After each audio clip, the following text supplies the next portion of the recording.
Hi, everyone. Thank you so much for joining us today. We'll get started in just a minute. We're just going to allow a little bit of time for some more participants to join the webinar. Really excited to get started with all of you.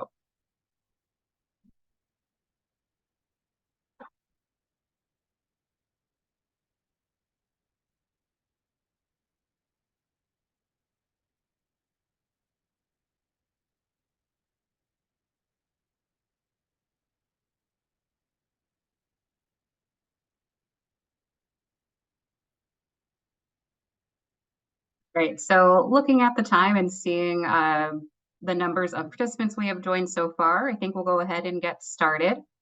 Welcome, everyone. We really appreciate you signing up for and participating in our webinar today. My name is Jamila Blake, she, her. I'm a project manager at the American Association for the Advancement of Science, or AAAS for short. I serve as the Community Engagement Manager for the STEM Resource and Evaluation Center. Through the STEM Rec, AAAS is happy to host this webinar in coordination with Emmett Associates. Today, we'll get started with an overview of the STEM Resource and Evaluation Center. Then I'll hand things over to Kavita to lead us through today's content, after which we'll have plenty of time for questions. Please use the Q&A feature today to queue up your questions. You can add them in at any time, and you can also upvote other folks' questions. AAAS launched the REC last year with funding awarded via a National Science Foundation grant to work in partnership with NSF to manage the first of its kind effort.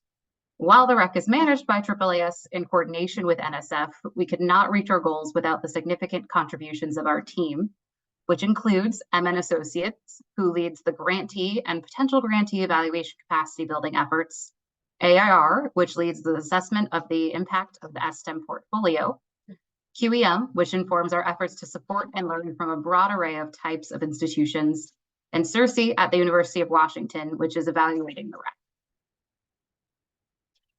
REC. The STEM REC's primary goals are to support capacity building of STEM grantees and potential grantees, to build the capacity of the scholars, and to explore and increase the impacts of the STEM portfolio. We've created the infrastructure to build community and coordinate work, as well as synthesize findings across the over 600 funded STEM programs at different types of colleges and universities across the country.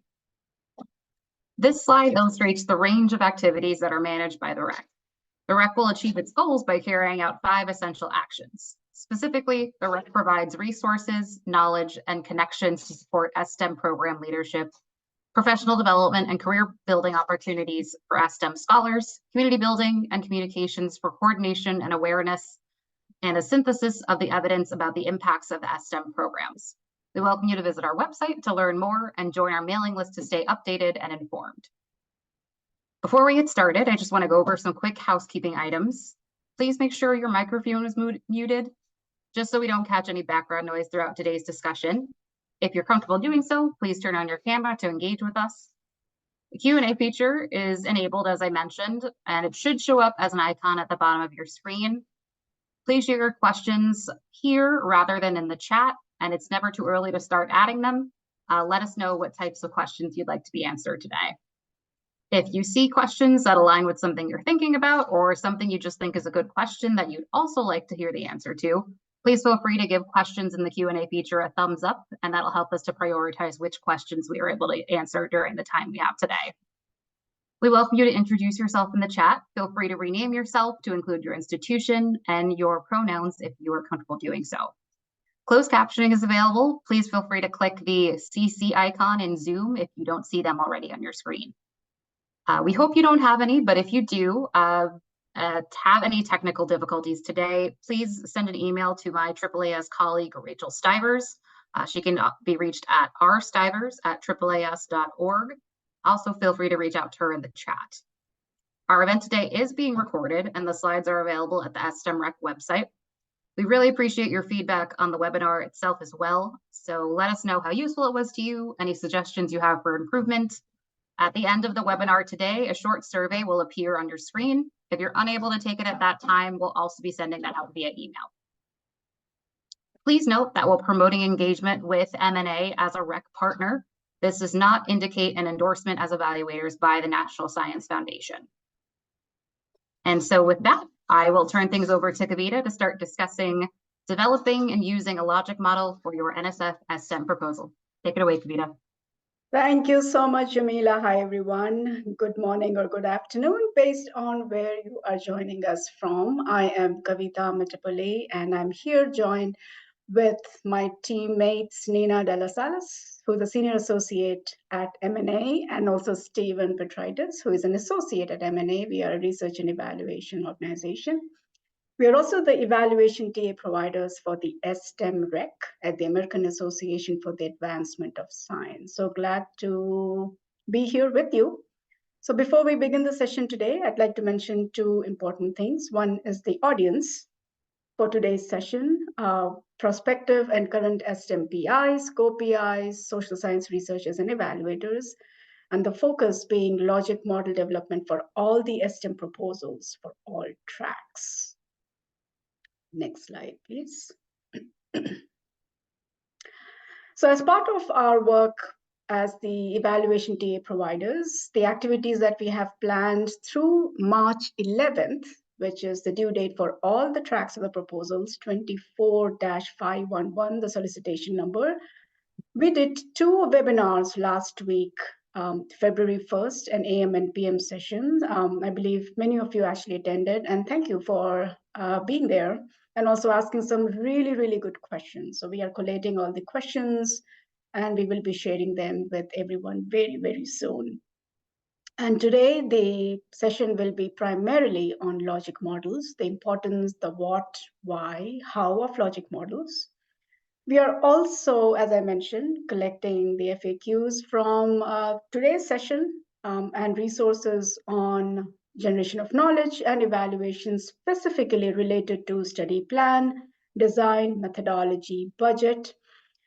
We will also be providing consultations via email and Zoom as needed to review and provide feedback on your current proposals, evaluation, and generation of knowledge sections, as well as logic models. So please request your evaluation assistance using this form.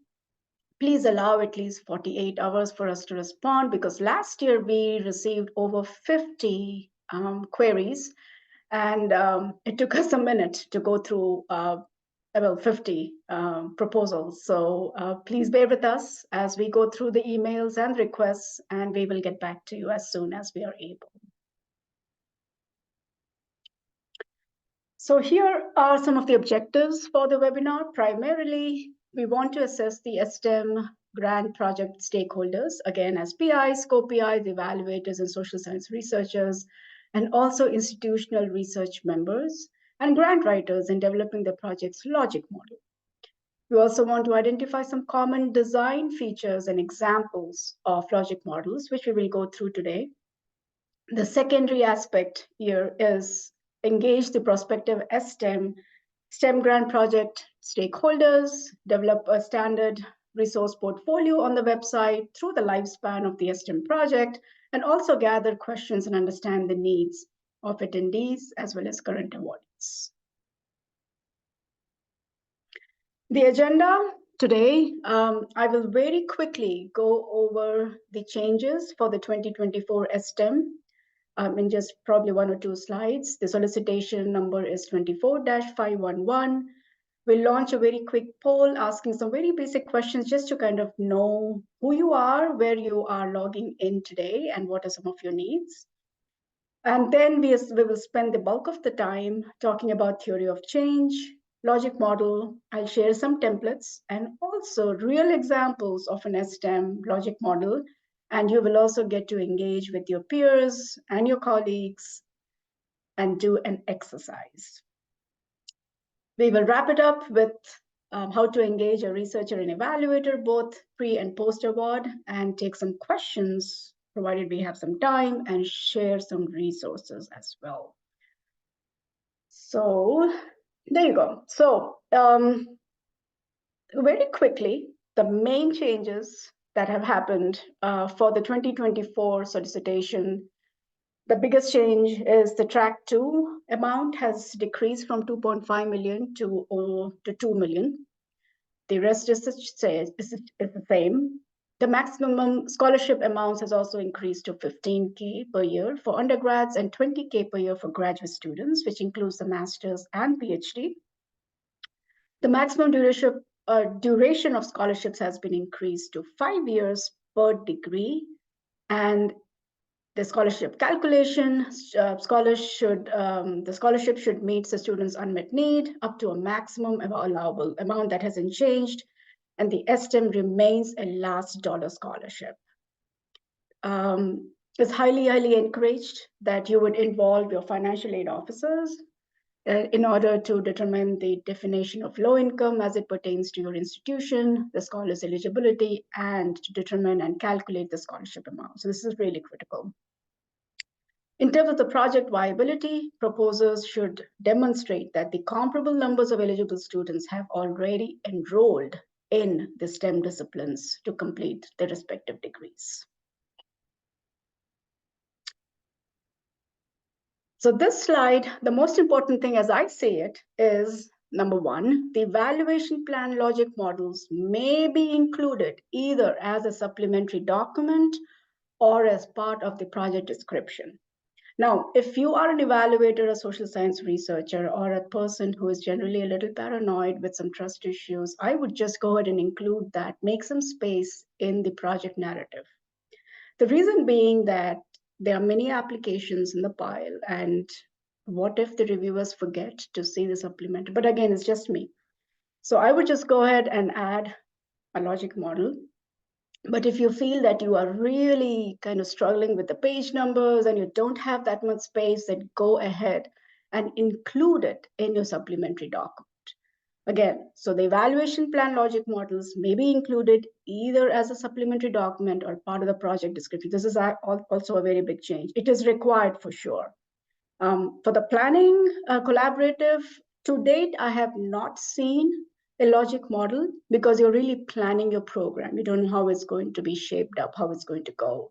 And also, some people have also asked us previously last week, is this an evaluation required for the planning grant? And the answer is it is not required, but you may want to collect some data.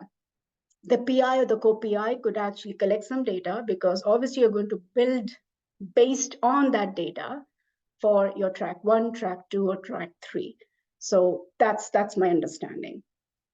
All right, so after the evaluation logic model placement, the required table summarizing the pool of potential scholars at each participating institution, again, should also be included either in the project description or as a supplementary document. So again, either it could be a supplementary document or a project description because a table can actually take up a lot of space. I've seen that. And the calculation of scholars' unmet need now, which reflects the student aid index, the SAI, it replaces the EFC in the 2024 FAFSA. So again, that's the reason why you really should include and work with your financial aid person to make sure that you have this included. Next slide, please. All right, well, here we go. It's election year and we all love elections, don't we? So let's launch the polling questions, Jamila.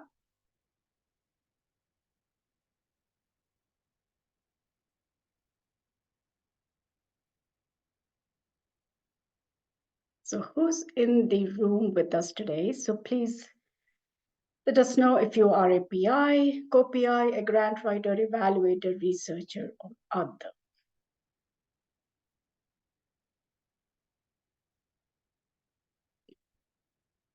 Which track you are applying for? 1, 2, 3, planning or hub.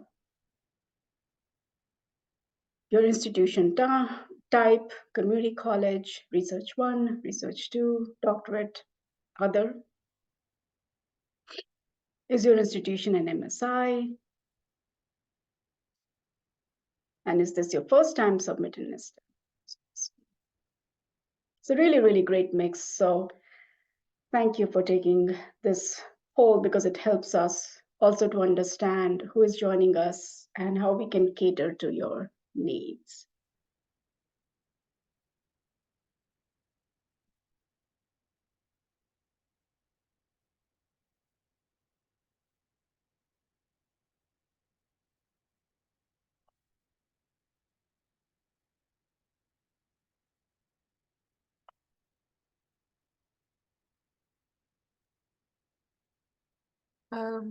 What are PUIs?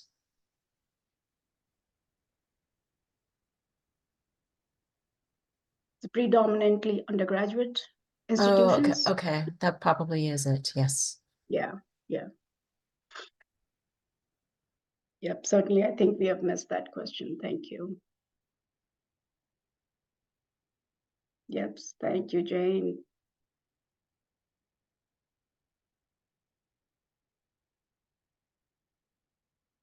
Got it. Okay. So we have about 80% in social sciences, 80% is humongous. So we have grant writers, PIs. Welcome to everybody. Planning grant. Oh, that's great.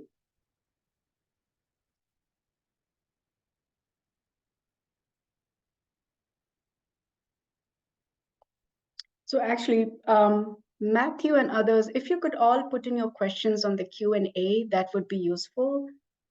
The reason I say this is because the questions are actually popping up and I'm getting a little bit distracted, which is all right. But I would say that for the sake of organization, please go ahead and put in all your questions in the Q&A.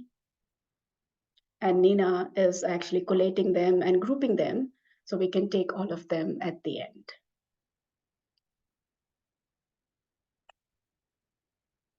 Cool. Should we end the, oh, thank you, Jamila.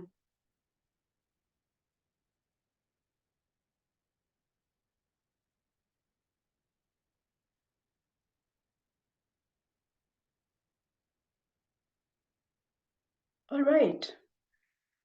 So let's dig deeper into the logic model, the what aspect of logic model.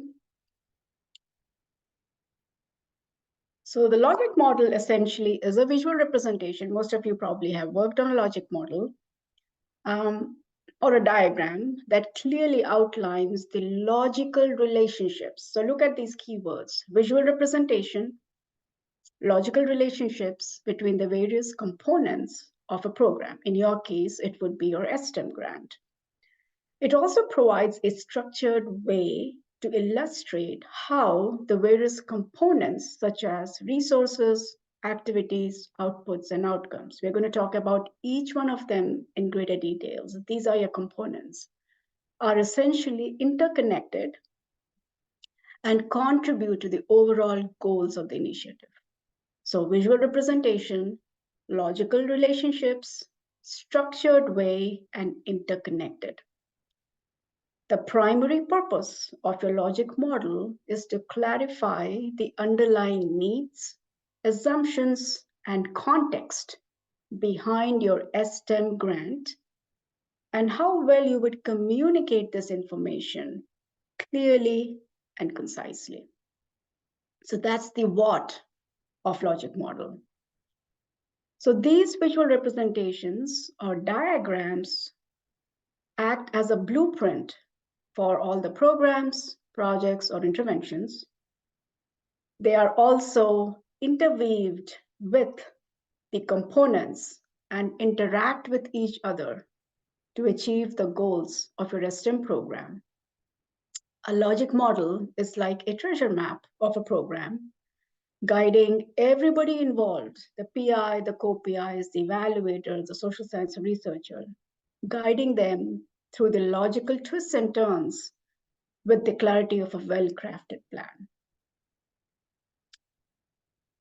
Next slide, please. So you would say, why do we ask? Why do we need a logic model? Well, first and foremost, it is required, right? So since it is required, the aspects that I just mentioned is in terms of the importance of logic model.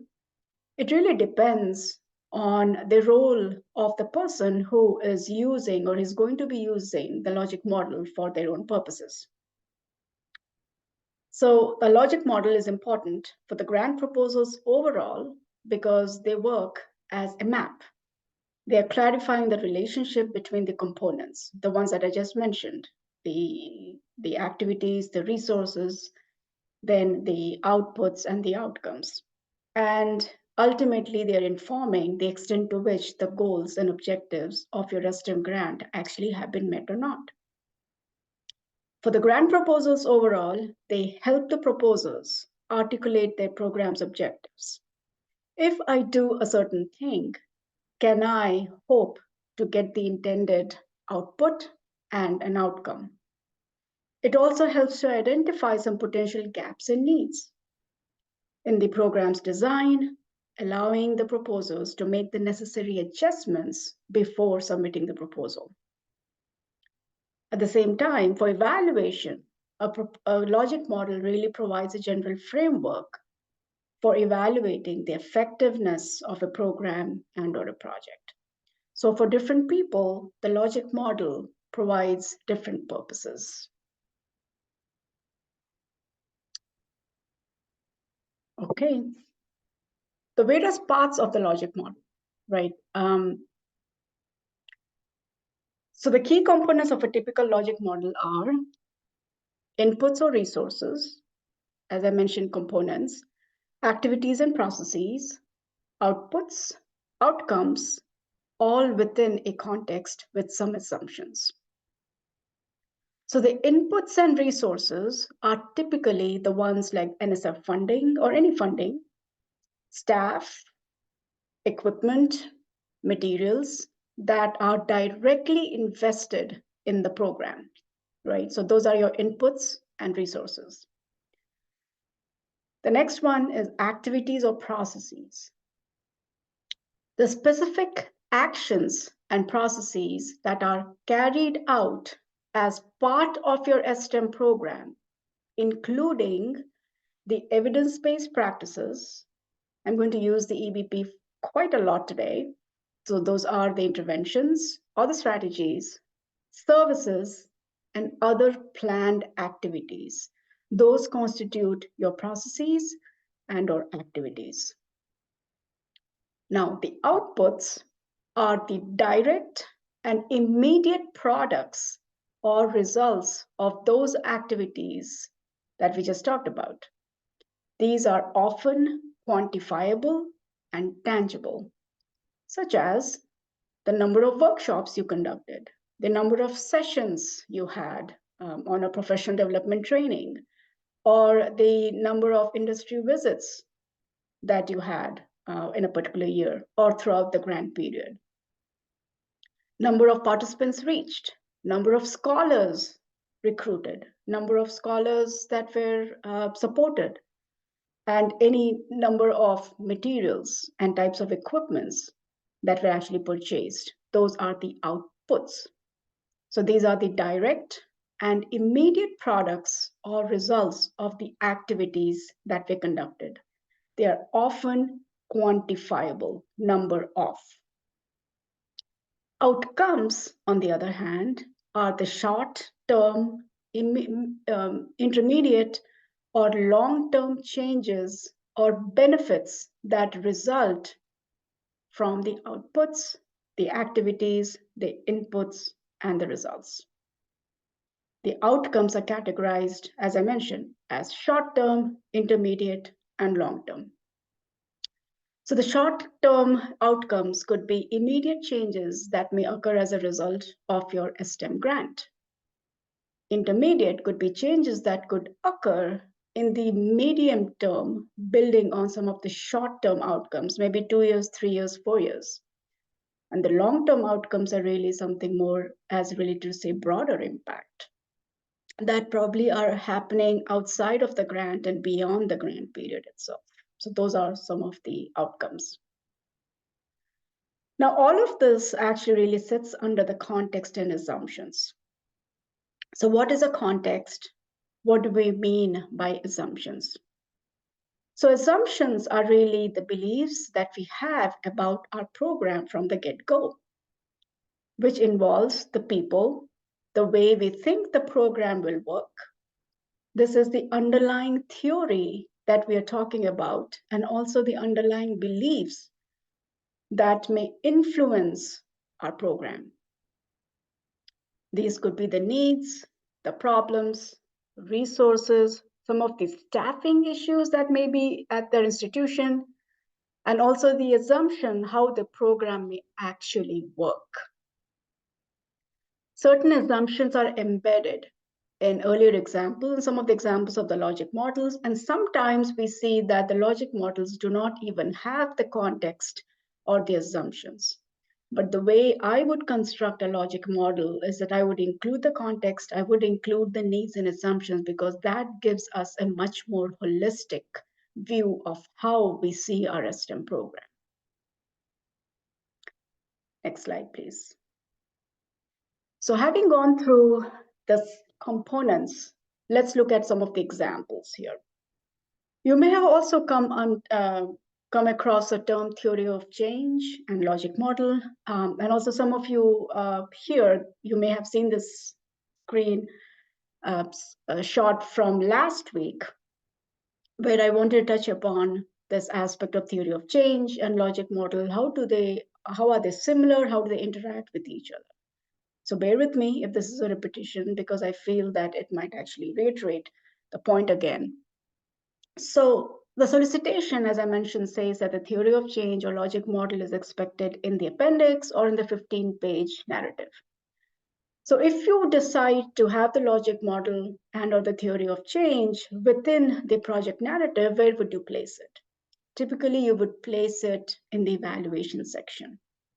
I've also seen logic model being placed right before the evaluation section and right at the end of, say, the management plan, because that gives an idea as to how it is informing both the project management plan, the organizational chart, as well as the evaluation. So either way, you could place either as the evaluation section directly, make a small space, wrap the text around it so that, and you also refer to the figure that see the logic model here for my program, or right after the management plan.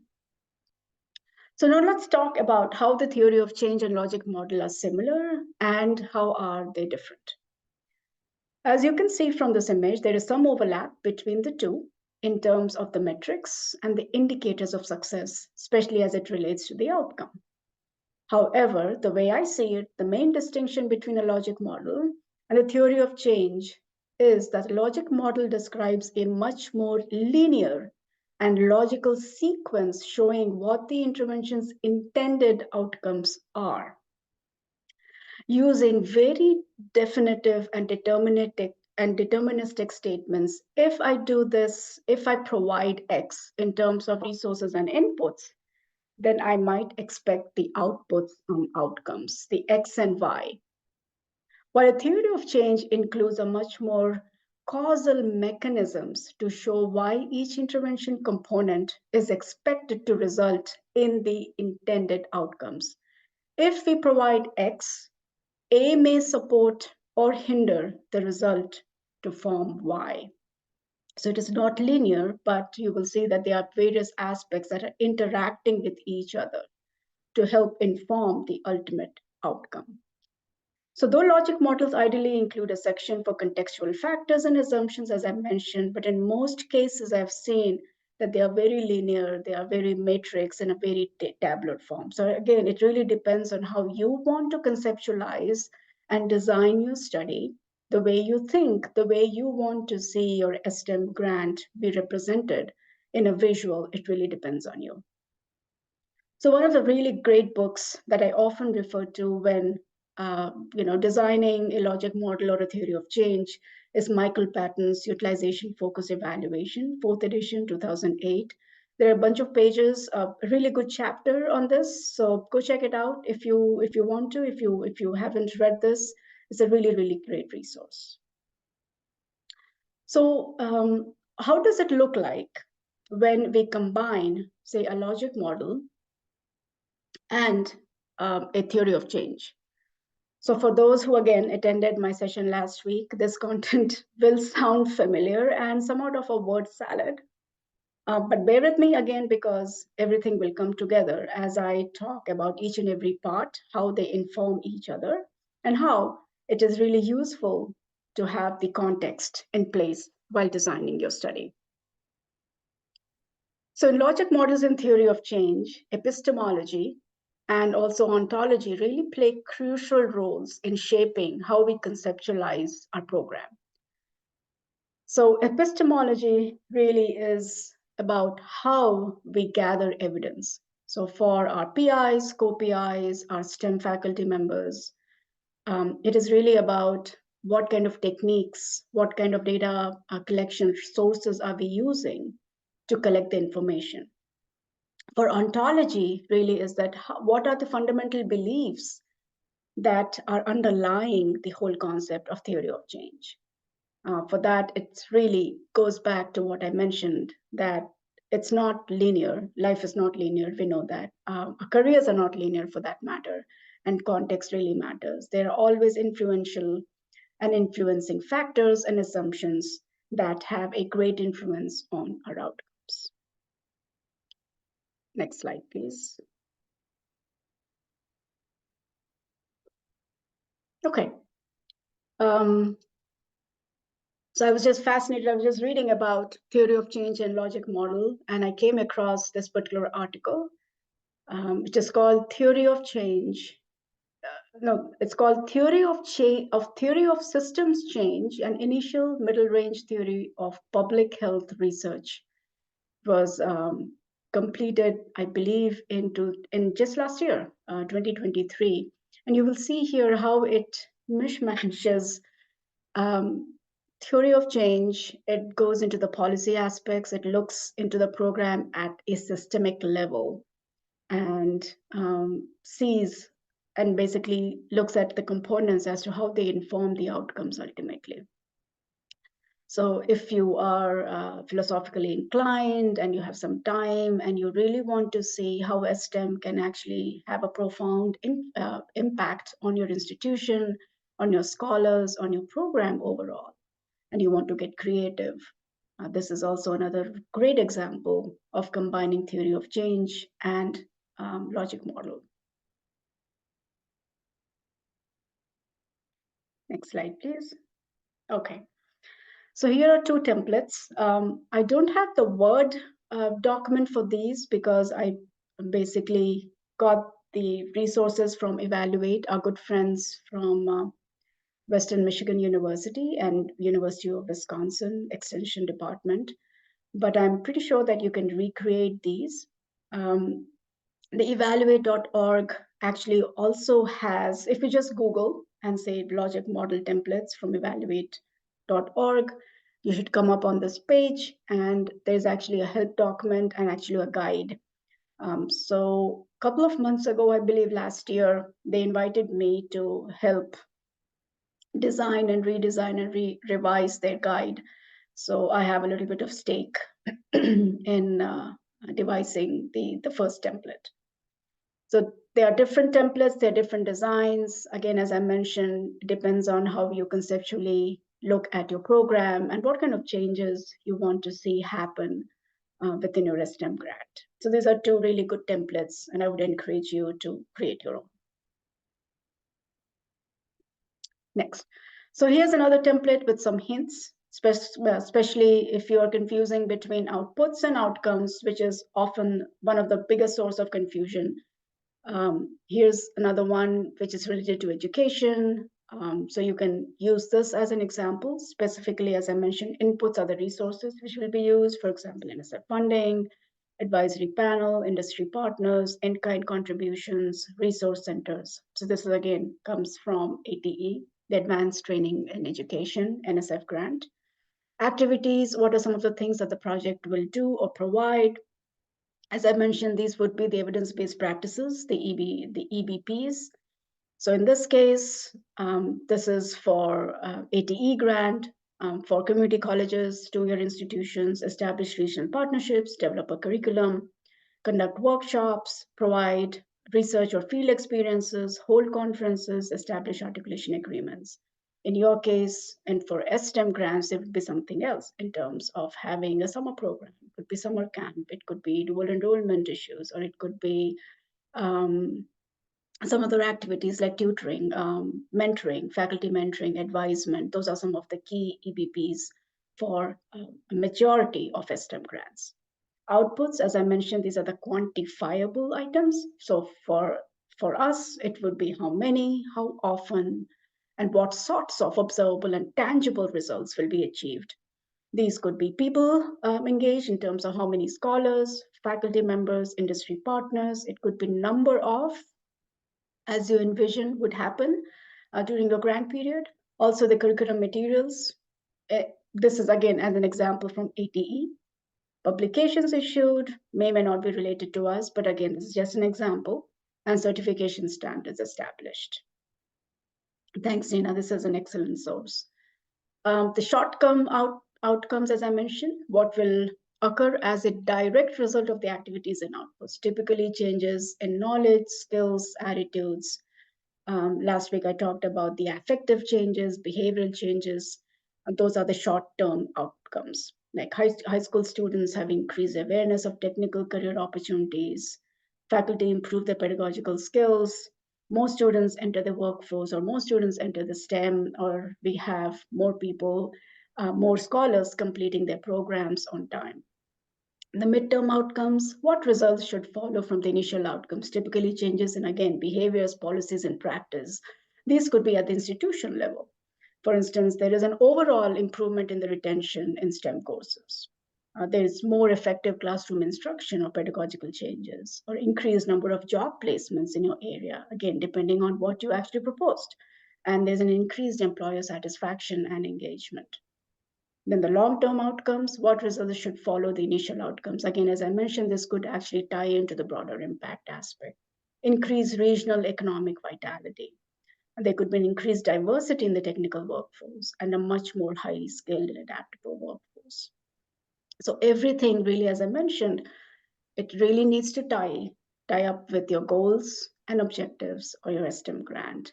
It just cannot be made in isolation. Sometimes we get queries as to, well, we don't have, the complete proposal yet, but we do have some structure of logic model. Can you take a look at it? The answer is yes and no, because the logic model will really be refined, and it will be finalized once you have your proper goals and objectives in place. And also one of the beauty of logic models is that it is flexible. It is a blueprint. It is giving you a way to map your activities. Your activities may change. Maybe some of the activities are not taking place in the first year because of resources, or you were not able to hire people. So you can actually move them onto the second year. And maybe you were not able to find the tutors in the first year. So you want to change that activity over to the second year. So it gives you that map that, okay, we were supposed to do all these activities, but maybe we couldn't do it. How can we move things around to make sure that we are still kind of reaching a goal? In some cases, we've also seen where the PI has left the program, or the evaluator has left evaluating the program. And then where does the new PI pick the things up from? Where does the evaluator pick things up? So you really go back to your proposal, you go back to your logic model and kind of refine your research questions, refine your evaluation questions to again come back on track. So that's why having a logic model is really, really critical, because it gives you that the assurance that you have something right there in front of you and you know where you are supposed to be going. Cool.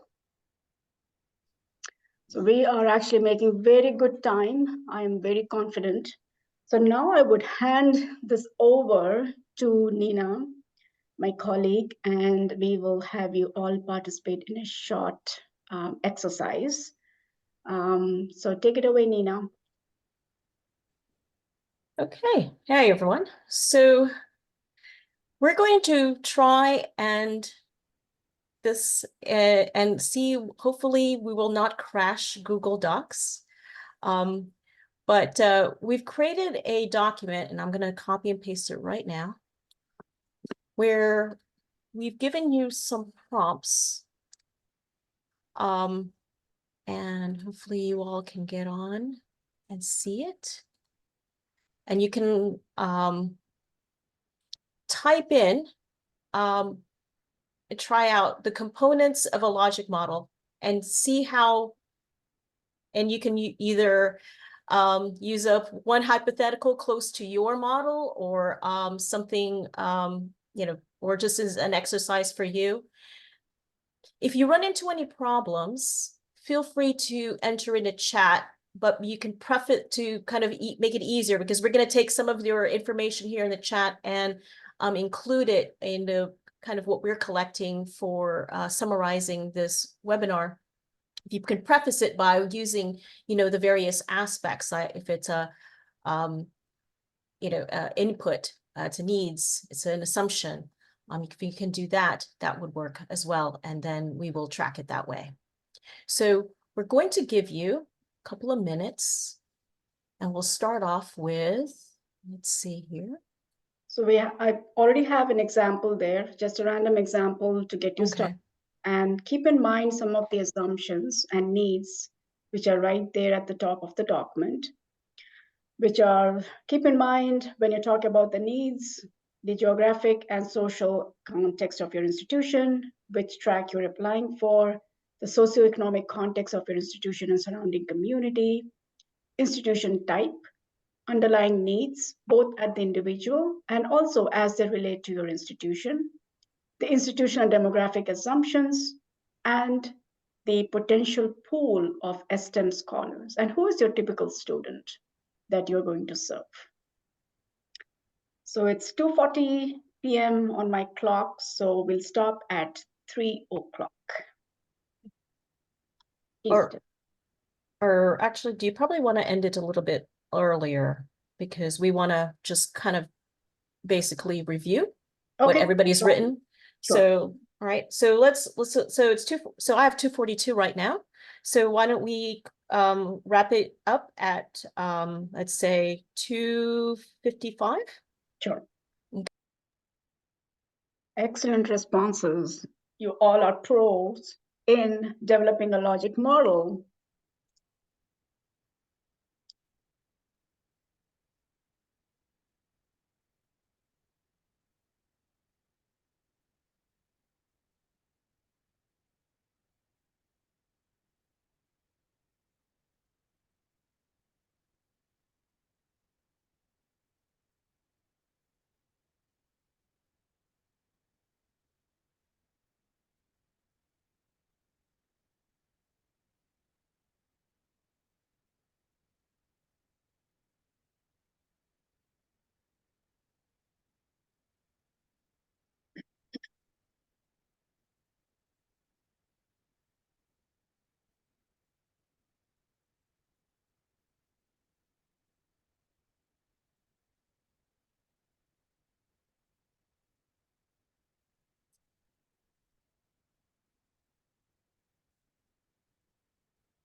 Okay, I've got 2 more minutes. Kavita, do you want to, go ahead and get started maybe, and kind of talking through some of the things you're discovering with the responses on the sheet, and then I can join you as well. Sure. So, especially in terms of the needs, we are seeing contextual factors in terms of large public RI, research institution or one institution, and how students are underprepared for college level courses. That is fairly common across the grants that we are working on. You have low income, talented students, many of whom are first generation. So that's another aspect across both 4-year and 2-year institutions. The priority being that we need to get a job and we need to graduate, complete our courses ASAP. So what can you do to help us? So that's a huge need. So one thing that is associated with this particular need is that how do we enable this aspect that the first year gen who are also having to work many hours off campus, they are probably full-time, part-time students, depending on their situation, and also supporting their families. What can we do to make sure that they will get a job? How do we encourage industries? How do we enable internships for these students, for these scholars, so that they get a job after? Because most of them, in one of the surveys that we did, most of them actually don't want to go to grad school. They don't want to go into PhD or conduct research. They want to complete their courses. They want to graduate on time and then find a job. So that's a very, very valid need. And thanks for sharing that. And also STEM pipeline is dwindling as we are. Yes, that is correct. Did anyone read the research that came out today in terms of the 16% of community college students who are actually transferring into four-year institution. So this research actually came out from Columbia University just today in the morning. And I was like not entirely shocked, but what made me sad was that the numbers haven't changed much in the past decade or so. So if you want to check out the article, I can pull that up in a minute and share that with everyone who's interested.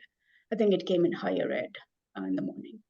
So in terms of some of the assumptions, again, looking at the institutional assumptions, again, what I'm reading here is scholarships remove barriers to low income who need to work, connections to existing programs, infrastructure, yes.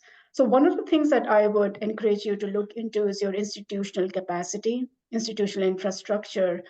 The reason I say this is that many of the PIs, the first year, they stumble, especially when they realize that the financial aid department and the IR department, they're really not working with each other. They don't talk to each other. And what happens is that you have scholarship money coming in from NSF, but then the financial aid people are not giving you the numbers, or they're not sending in the information about the talented scholars, so you miss out the opportunity. So make sure that you're working in tandem with the financial aid officers, the academic people. So that's one huge stumbling block. And another issue that we are learning from the grants that we are working on is not understanding the landscape as to who's deciding or how the tutoring works, how the mentoring works, how the counseling works. So look into those resources which are already existing at your institution, leverage those resources, make sure that you know before you go, know before you actually write those practices into your proposal, making sure that your institution actually has the capacity to do this. You will recruit 20, 25 scholars, and then you realize that, oh my God, we don't have the capacity to support. Suddenly you may find in one of the grants that we were working on that was awarded amidst COVID in 2021, and then there was this huge surge in mental health issues. And the institution, the two-year college, realized that they didn't have adequate staffing to provide mental health support services to the scholars on campus. So they didn't realize that it's going to be such a big need. They knew that it was a need, but they didn't realize how big of a need it would be. So understanding those assumptions, understanding those needs at your institution is really important while you're actually building and structuring your logic model and your program. So really good responses. Thank you, everyone. As Nina mentioned, that we are going to clean this up. We're going to compile it in such a way that it is useful for all of you so that you can build your logic model for your proposal. Right. So just kind of glancing through some of the responses here, particularly when it comes to outputs and outcomes. And one thing is we typically find is sometimes people confuse the two. Yep. And so think about I always say is what's the one that's readily available that you and what instrument do you use to get to that answer? So for example, if you're using a survey, and what are the expectation of what is that going to be capturing, or if you're looking at GPAs or retention rates and so on, those are typically what you would think of. Those measurable items those are your outputs, right? So the outputs really are the increase in, say, participation, increase in enrollment. So how you're going to collect it, it could be from the extant data, which means that you would be working with your PI and institutional research people to collect those kinds of information, right? And as evaluator or a social science researcher, you would be collecting information through surveys. Those are the primary sources of data through surveys, focus groups, interviews, right? So, or some other form of document reviews that exactly. And so that flows through, and then connecting that with outcomes and ensuring that they do align, right? Always. Yes. Beautiful. Thank you so much. I know this is not a workshop module, but we wanted to engage our participants so that everybody gets to, write a little bit while they're thinking and going through the slides. And we didn't want to just be talking at you throughout. So I hope this exercise has been somewhat useful, and we will make this entirely accessible to you. And once we clean it up, we are going to PDF it and also put it online on the STEM Rec website, so you can access it throughout. Okay. Right. So let's go to the next slide then. All right. So, Jean, here's your response. So can you address the assumptions? So here's something that is a ready-made STEM logic model. I know all the cameras are coming up and people are taking pictures and whatnot. So go ahead and take pictures. So this is a ready-made STEM logic model. You will see the needs, the assumptions, the inputs, activities, outputs, and outcomes clearly laid out. And you will see there are a lot of similarities from what you proposed. So great job, everybody. In terms of the assumptions, as I mentioned, institutional infrastructure, full-time faculty, part-time faculty, institutional capacity, and staffing to run the show. And then also assumptions. Who is your typical student? Who are we serving? Who is going to be a scholar? What are their unique needs? Are they going to be part-time? Are they going to be full-time? Are they going to be a combination of part-time and full-time? Are they supporting families? Is there homelessness going on? Are there some other insecurities going on? What are those assumptions that you are going in with, which will definitely influence your outputs and outcomes? Believe it or not, that's why there is such an emphasis on combining your theory of change with the logic model, because you have to take into consideration the context of your institution, of your students. Then what are some of the other mediating factors? There are certain aspects that we learned from another grant where the parents actually came to the PI and they said that we want our scholar, our student, to not work that many hours, go back to the job. Rather, we want them to go back to the part-time job because they're bringing in the money, and we do not want them to participate in some of the cohort building activities because it takes the time away from their job. So these are some of the mediating factors. So how do we deal with it? What does the PI and the co-PI do to make sure that the needs of the family are met, and at the same time, they're also able to participate? Nobody can force any of the scholars to participate. Remember, please keep in mind, you are offering these services, you're offering these EBPs, evidence-based practices, interventions, but you cannot force them to participate. So there are some of the other factors that you actually didn't even imagine they could crop up, and that are in fact influencing your outputs and outcomes. Low participation, right? Low industry visits. What are you going to do? You want to give them a job, but then they're not showing up. So what are some of the strategies that you're going to do? How are you going to pivot? How are you going to build on something that works? How are you going to enhance something that works and then kind of take a step back on things that are not working? So those are the things that really help when you're working and looking at this logic model. So outputs, again, I have this hashtag here in terms of number of courses, number of scholars.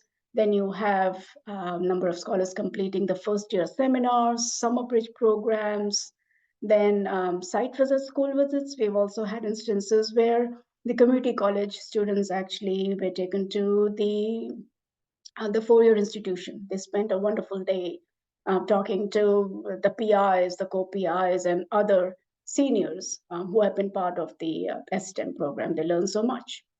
Then a number of advising opportunities. So how are you maintaining logs? How are you maintaining those notes in terms of what kind of advising was provided? Then number of internships, number of industry visits, number of site visits, number of speakers. The speakers could be the PIs themselves. They could be co-PIs. They could also be from the industry. They could also be alumni who are speaking to the scholars about their own experiences. In terms of the outputs, you also want assessments happening. You also want some reports being generated. You want some feedback. We definitely want feedback because you want to know what's working, what's not working, what's working for whom, under what circumstances, so on and so forth. So this is something that we prepared for you. So take it away. And then in terms of the outcomes, You are looking at an increase in the STEM course taking. That's one of the most common ones. Improvement in GPAs. There is also a smoother transfer to four-year institution. How are you taking care of the transfer shock, which is a real thing, as most of you know? What are you doing in order to reduce and mitigate that transfer shock that many of the two-year college students actually face when they transfer? You also want to see a stronger scholar community. So what kind of cohort building activities are you doing? Are you seeing an increase in engagement? Are you seeing an increase in uptick in, say, attendance? How is their engagement? Are they also meeting outside of your campus? What kind of activities are happening outside the campus? And then as a result, you also are seeing an increase in persistence, some retention and completion, obviously, because that's one of the biggest outcomes you want to see. There's an increase in jobs, satisfaction with internship experiences. You're collecting data through maybe a survey, maybe some reflections. There's also increase in motivation to complete the courses they are in. And there are also change in programmatic efforts at the institution level. The midterm outcomes will be you want to see an improvement in graduation in STEM at your institution. You also want to see a promotion of high sense of belonging on campus because of the efforts that you undertook. And the long-term outcomes, increase in regional STEM workforce. Unfortunately, you may not have that much time to actually see that huge change, sea change, but this is something that you could aspire to. You may also want to see a more resilient, inclusive, and adaptable STEM workforce eventually. So this would be one of the aspects of STEM. There are institutions that have applied for multiple STEMs, and then they have, in quick succession, you have one STEM after one STEM, and then you probably have much more opportunity to see the changes in a much more long-term fashion. Okay. Next slide, please. So here are some of the limitations at the same time. One is the logic models are very linear, and we already talked about this. If and then, we are deterministic. We are really looking at, okay, if we do this, we want this to happen. If we do this, we want this to happen. So there is a lot of linear cause and effect. So that is one of the limitations. They oversimplify the causal links in the sense that they may overstate the causal links between the components and then de-emphasize the importance of contextual factors. As I mentioned, most of the logic models I've come across, they don't even talk about the needs. They don't even talk about the underlying assumptions. So that actually is a big negative because you want to look at your community needs. You really want to look at the assumptions. Who is your typical student? Who are you serving through the STEM? They also have a potential to turn into static documents. What happens is they collect dust. We forget that we actually had a logic model to begin with. Sometimes there's a change. Actually, there's a lot of change sometimes in the staffing. The faculty leaves, the Co-PI changes, the senior personnel change. Sometimes the evaluators leave, the PIs change. And then everybody's scrambling and like, wait, what activity were we supposed to do? What is what? So this really, again, people forget about this document. It's an easy blueprint to have, an easy map to have.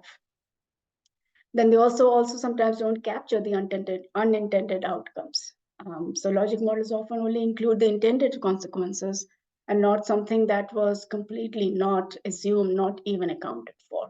So keep in mind when you're constructing a logic model that how do you want it to make it a little bit more robust, like it a little bit more conceptual, so that you are taking into consideration that it has the needs and the assumptions in place.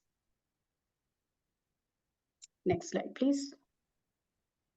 So here's a quick checklist, and this checklist comes from my very good friend Lisa at the Western Michigan University, evaluate.org. So check it out. So while developing a logic model, this is one of the checklists that you could refer to. Is there a logical and meaningful connection between the various components, right? Again, not clearly, I mean, completely looking at linearly, but at least saying that, okay, we said that we are going to put X amount of money for a particular activity. Is that a viable option?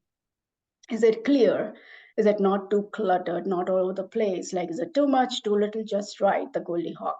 Or the Goldilocks rule, or you could say, well, Marie Kondo, does it give you joy, right? If it gives you joy, it looks clear, it looks nice. Okay, this makes sense. Let's go with this logic model. Do the intended outcomes really align well with the project's goals and objectives? The most important aspect of it is that you want to make sure that the logic model, the outcomes, the outputs are really aligned well. They speak to the project's goals and objectives. Are the outcomes realistic? To what extent are you wanting to see a change? What kind of change? A short-term change, intermediate, long-term? So those things really need to be conceptualized.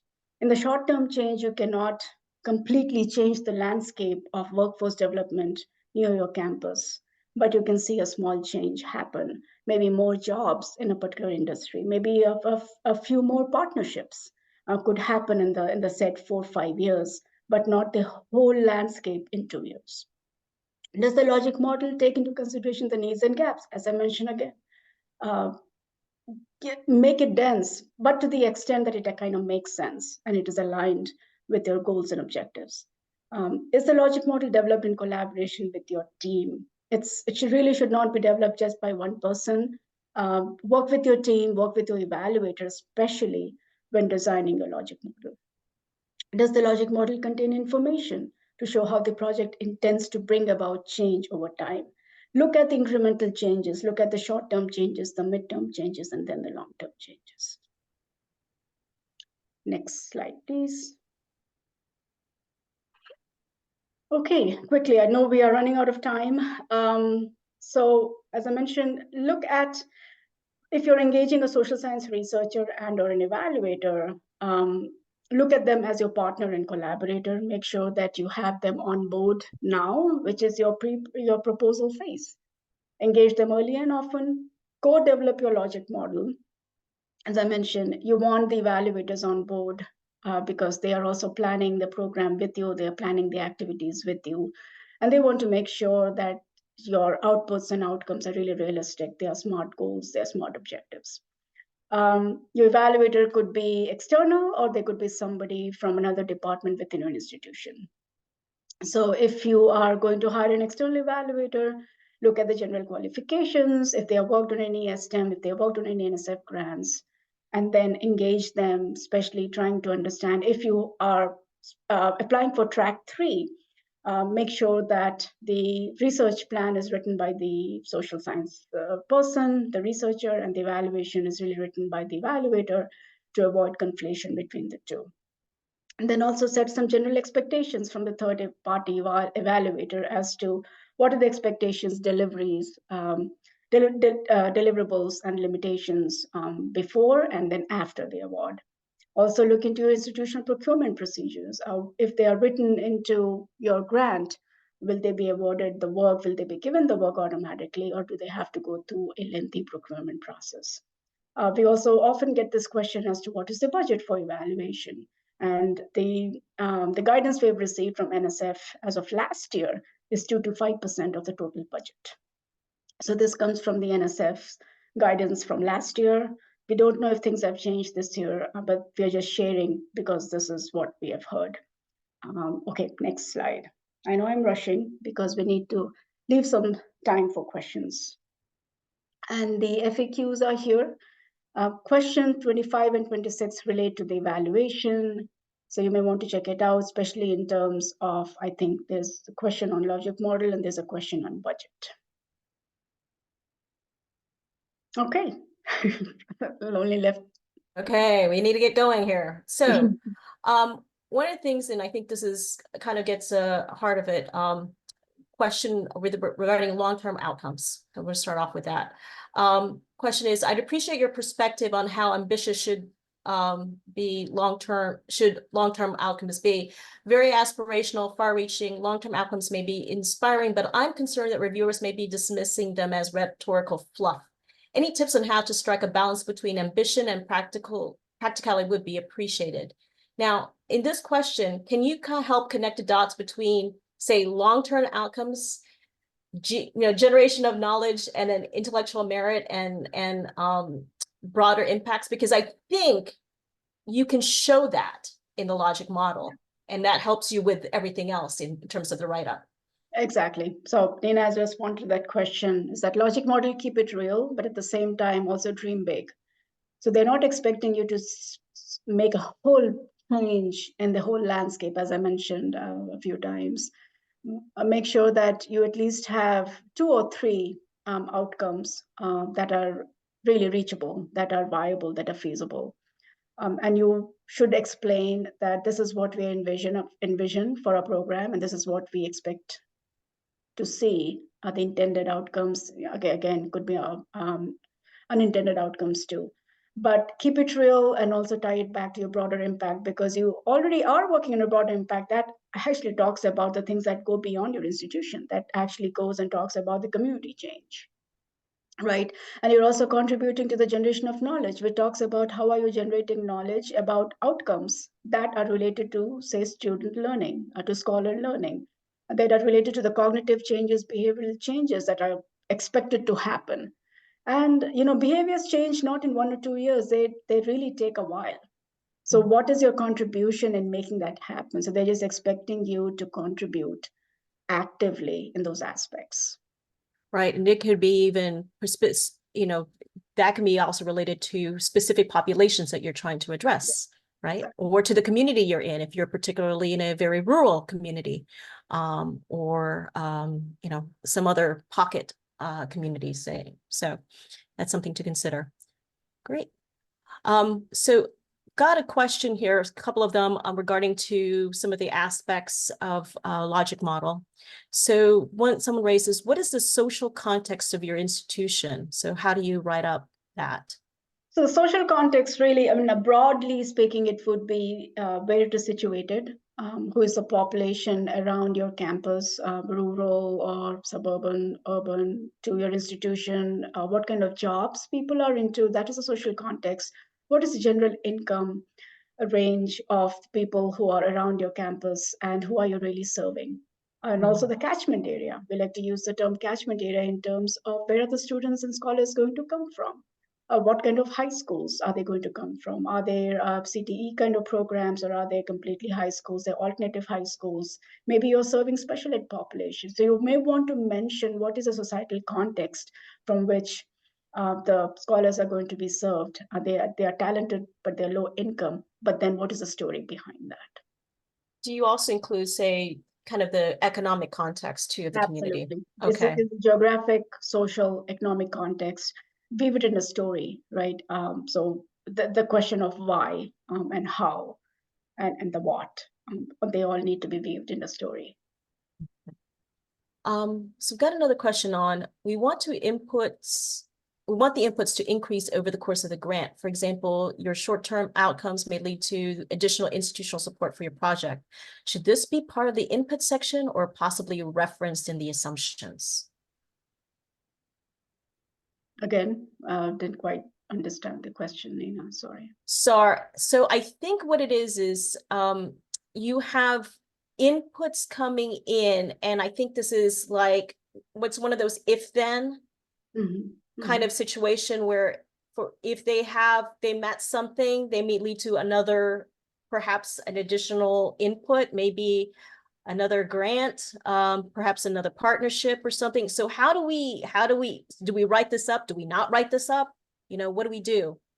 Well, baby steps, right? If you're working on one grant, you'll only be focusing on one grant. I'm not sure if I'm understanding the question correctly, but inputs for me is really the resources you're inputting, like literally the NSF funding, the staffing, right? The resources that are existing and the ones that you're really literally putting in to help start the engine, to help roll the program. That is the input, right? Yeah.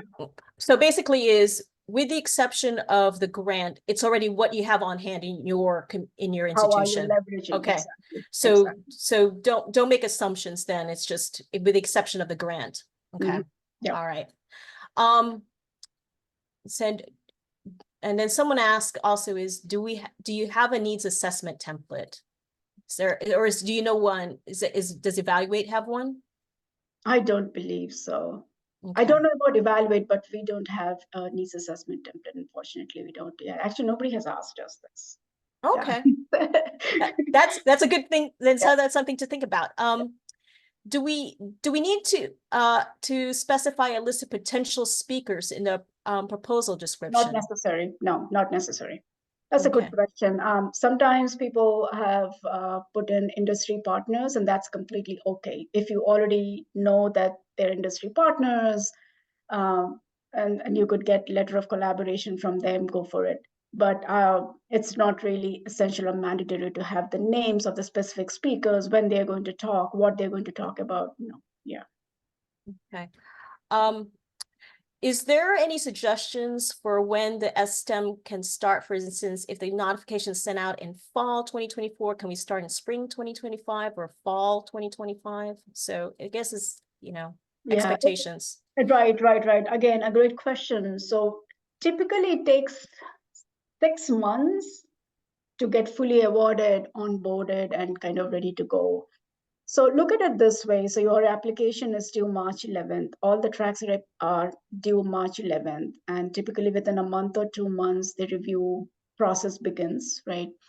And the review process usually is 2 weeks to 3 weeks. So that gets you almost into April and May. Then you are hitting summer, right? So what you would do is, usually in our experience, the top applications, they're very competitive applications, they start hearing about being awarded in early fall, or sometimes even in late summer. So that is an indication that, okay, we are ready to go, we're almost ready to go, we might be awarded soon. Sometimes you will get, actually many times you will get clarification questions, and you're again given a window of 10 days or 15 days, really depends on the program officers. So I would say apply, put in your project timeline as though you're ready to go. Start with, say, fall or spring. There have been many instances where the award was made in late fall, although the start time was actually early fall, but then you had to request a change in start date, and that has also happened. A lot of it really depends on the program officers. We've seen things happen. And sometimes and the first year really is a planning year too. The expectation is that you are onboarding people. You probably don't have the contracts in place. You don't have the agreements in place. So typically you would give yourself at least 6 months to start your program. I've also seen instances where the programs have actually begun in late spring, which actually messes up your programming, because then like, oh, wow, we don't have scholars until fall. So you have that lag time of 3 or 4 months too. So it has been a little all over the place, unfortunately. So something also related to time, and we briefly talked about this. If activities have a temporal dependency relationship, is there a way to indicate this within the logic model framework?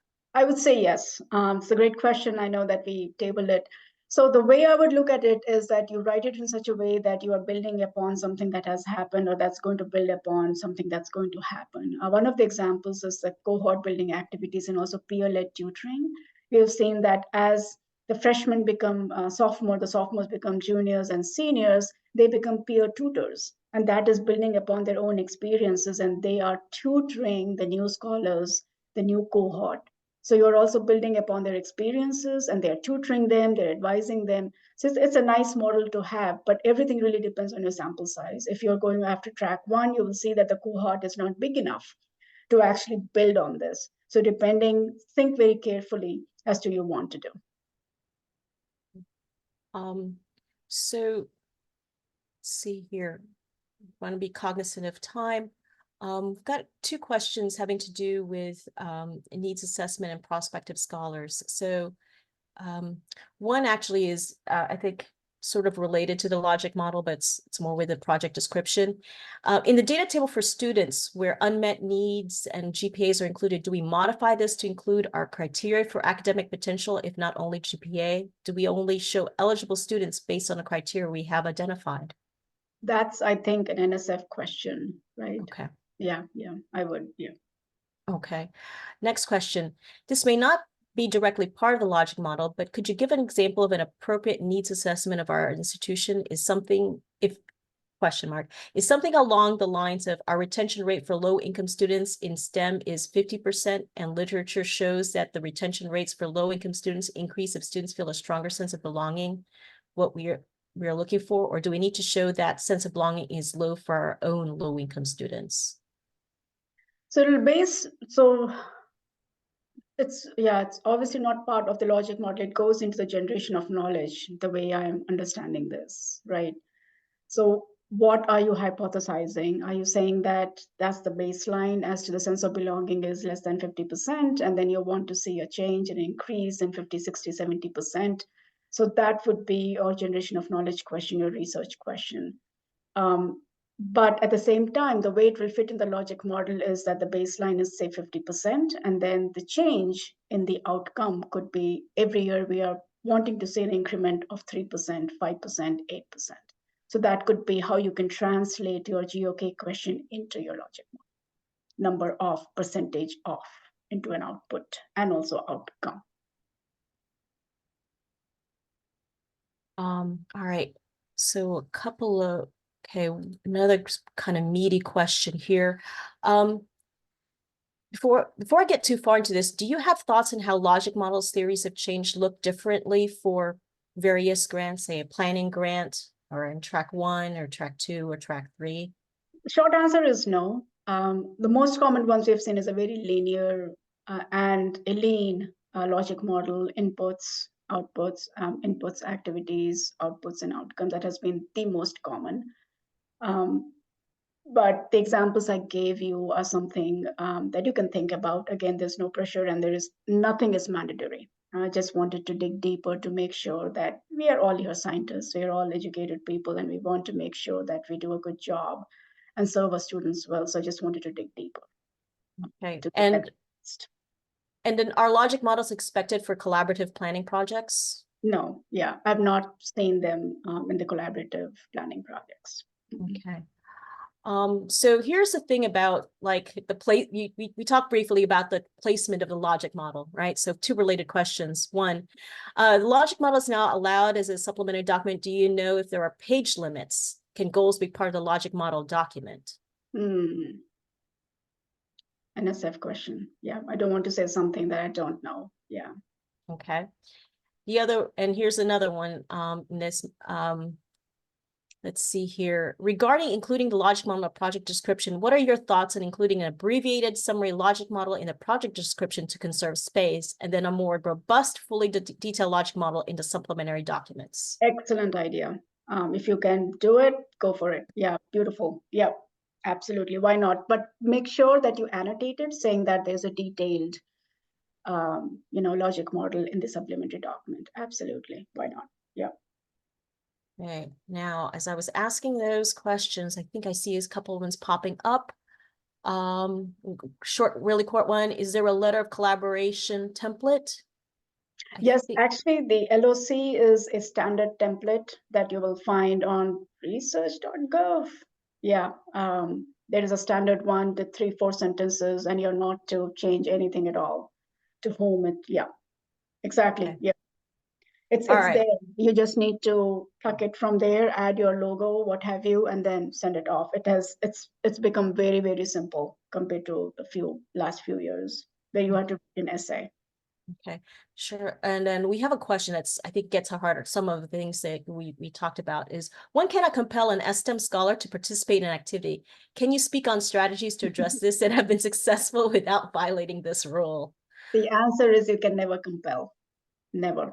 You cannot force anybody. You cannot hold them hostage and say, hey, I did not see you there. Yeah, no.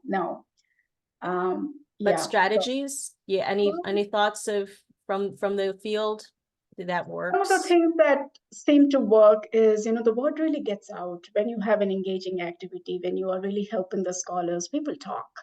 And they say that this has really benefited me, and then more people show up. So you have to be patient, and you also have to be strategic.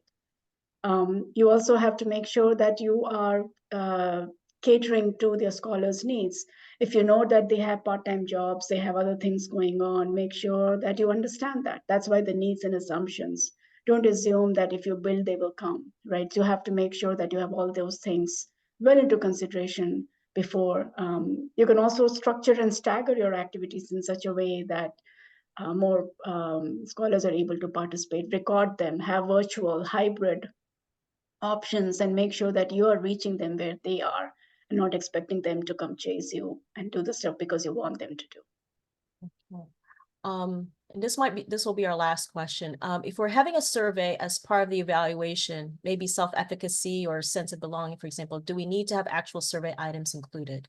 Not necessary. Yeah, great question. Not necessary. Yeah, you can just mention that you're going to use these tools, and please make sure that you add the references as to what kind of tools are they scaled. Do you have the alpha, the Cronbach alpha, the factor analysis stuff? I mean, you can just add the details, but it is not necessary that you include any of the tools. All right. Well, Kavita and Nina, thank you for doing your best to get through all of those questions. We really appreciate everyone participating so much in today's webinar. Recognizing that we are right at the end of our time, I want to get everyone all wrapped up here with these final bits of information so you can access all of the great pieces that you heard today, have access to these resources, and stay in touch with us. So I really want to make sure that I take a moment to thank Nita and Kavita for all of your work to put on today's webinar. This is a lot of great information for everyone that was able to attend. Here is our last resources slide. Again, all of these slides are available to you on the website. And we really want to thank all of you for coming to today's webinar. If you have some time after you close out, please be sure to take our survey, provide us a little bit of feedback. We really, really appreciate you taking the time to do so.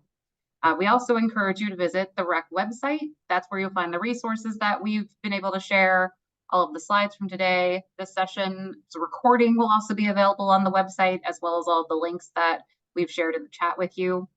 Please stay connected with the REC and help us build out our community by signing up for our email list. You can also interact with us on social media. We really look forward to engaging with you on future webinars and future REC activities. And with that, I really hope you'll have a wonderful rest of your day, and we'll see you soon. Yeah, Thank and you. Yeah. just want to add is like, if we didn't cover any of your questions, please feel free to complete the REC evaluation TA form. And that will get to us and we can help address your questions. So thank you. Thank you. Thanks, Jamila. Thanks to Thanks. Players, Rachel. Thank you, everyone.